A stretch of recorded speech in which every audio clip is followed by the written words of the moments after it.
સ્થાનિક સ્વરાજ્યની ચૂંટણી.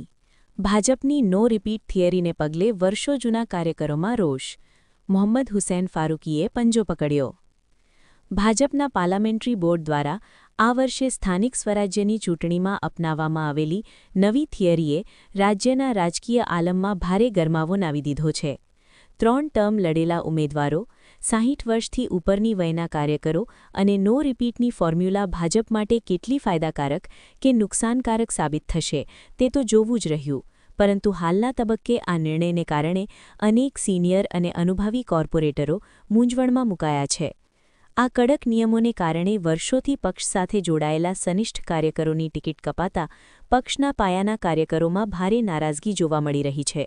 જેના પરિણામે કેટલાક કદાવર નેતાઓએ ભાજપ સાથે છેડો ફાડી કોંગ્રેસનો દામન થામ્યો છે. આવો જ એક કિસ્સો સામે આવ્યો છે, જેમાં ભાજપના પૂર્વ કોર્પોરેટર મોહમ્મદ હુસૈન ફારૂકીએ ભાજપને અલવિદા કહી કોંગ્રેસમાં ફોર્મ ભરી વિપક્ષને મજબૂત કરવાનો નિર્ધાર કર્યો છે. ભાજપ તરફથી સતત 3 ટર્મ સુધી કોર્પોરેટર તરીકે સેવા આપનાર ફારૂકીએ મીડિયા સાથે વાતચીત કરતા જણાવ્યું હતું કે ભાજપને પાર્લામેન્ટરી બોર્ડે 3 ટર્મ લડેલા ઉમેદવારોને ટિકિટ ન આપવાનું નક્કી કર્યું હોવાથી હું ઘરે બેસી ગયો હતો. પરંતુ મારા વોર્ડના અને મારા સમાજના લોકોએ મારી પાસે આવીને આગ્રહ કર્યો કે મારે ચૂંટણી લડવી જ પડશે.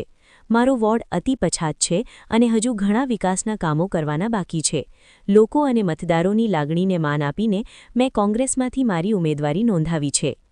એક તરફ ટિકિટ કપાતા રોષ છે તો બીજી તરફ ભાજપના અનુભવી અને પીઠ આગેવાનોમાં એક નવો સૂર ઉઠવા પામ્યો છે. પક્ષના આંતરિક વર્તુળોમાં એવી ચર્ચા શરૂ થઈ છે કે જો સ્થાનિક સ્વરાજ્યની ચૂંટણીઓમાં પાર્લામેન્ટરી બોર્ડ દ્વારા આ કડક નિયમો લાગુ કરવામાં આવ્યા હોય તો આ જ નો રિપીટ અને વયમર્યાદાના નિયમો સંસદ સભ્યો એટલે કે એમપીઝ અને વિધાનસભા એટલે કે એમએલએઝની ચૂંટણીમાં પણ લાગુ કરવા જોઈએ.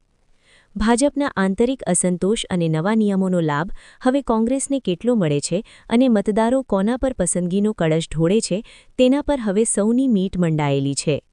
બ્યુરો રિપોર્ટ ઇકબાલ શાહ, આજ કા ભારત ન્યૂઝ, પાટણ. ચેનલને લાઇક, શેર અને સબસ્ક્રાઇબ કરો. ઓકે. ફારૂકભાઈ, તમે છેલ્લા 3 ટર્મથી ભાજપમાં લડ્યા હતા. આ વખતે શા માટે કોંગ્રેસમાં ફોર્મ ભરવાની ફરજ પડી? ભાજપમાં 3 ટર્મ કોર્પોરેટર સુધી લડ્યો છું. ભાજપમાં હવે 3 ટર્મના ઉમેદવારોને ટિકિટ નથી આપવાનું નક્કી કર્યું પાર્લામેન્ટરી બોર્ડે. એના હિસાબે પછી હું ઘરે બેસી રહ્યો હતો. તો મારા વોર્ડના, મારા સમાજના લોકો આવીને મને કીધું કે ફારૂકભાઈ, તમારે ચૂંટણી લડવી પડશે અને સમાજના અને વોર્ડના કામો કરવાના છે. તો મારા વોર્ડ અતિ પછાત છે, હજી ઘણા બધા કામો કરવાના બાકી છે. તો લોકોના, મારા મતદારોને લાગણીને માન આપીને મારે કોંગ્રેસમાં ઉમેદવારી કરવી પડી.